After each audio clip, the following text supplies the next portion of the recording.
My husband and I started listening to this radio station probably about 14 years ago. We listened every morning to David Jeremiah and other preachers too. We love a lot of their programs, but we especially like David Jeremiah. My son was, had enlisted in the Navy. We tried to get him to go to college close to home. He didn't want to do that. So he had gone to the ROTC, junior ROTC in high school, and he really wanted to join the Navy. So he joined the Navy.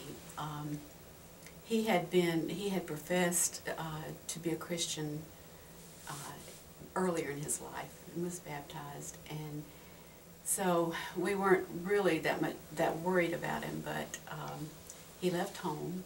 He was stationed a lot of different places, Norfolk, Virginia to begin with, and Korea, and we noticed that he began to make some bad decisions, really bad decisions.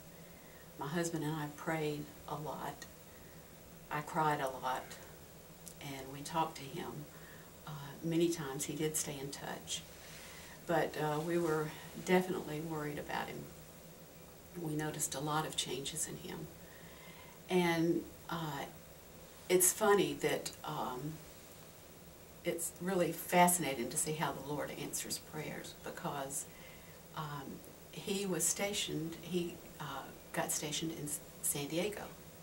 And since we had been listening to Dr. Jeremiah, we knew about his church and where the Shadow Mountain community was, and our son just happened to be close to there. So we talked to him and suggested that he go and visit Shadow Mountain. And he finally did, and the first time that he went, somebody invited him to their home. And he really liked that. And every time he went back, somebody would invite him to their home or to a get-together or something. And he eventually started going to Sunday school there, and he was in Dr. Jeremiah's son-in-law's class. So he learned a lot, and you could just see an about face with him. You know, I don't know if he really just knew the Lord at that time, or if he had just surrendered himself to the Lord, but his life completely changed, completely. I mean, you could see the difference. And I'm so thankful that we had this radio station so that we could find out, listen to Dr. Jeremiah and find out all about his ministry, and we could relate that to our son, and not to mention the fact that he was even stationed there. You know, that's the Lord really working in his life, and we're so grateful that he listened to us and that we listened to you. And that's, you know, that's our praise report for that. We really appreciate this radio station.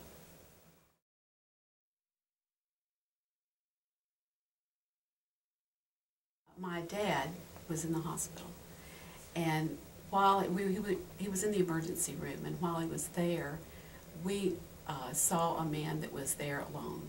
He had nobody with him, so I started talking to him, and you could tell that he needed something. So I started to talk to him about the Lord.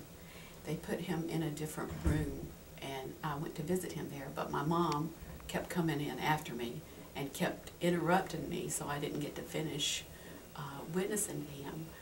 So when I finally had to leave the hospital before I could finish what I wanted to say to him.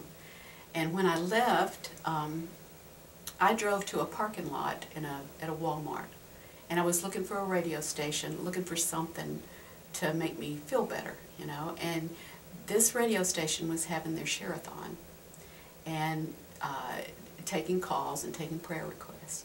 So I called here to make a prayer request for that man. I didn't know his name, but I asked that you would pray for him, that he would come to know the Lord. And that's when I first found this radio station. And we've been listening to it ever since.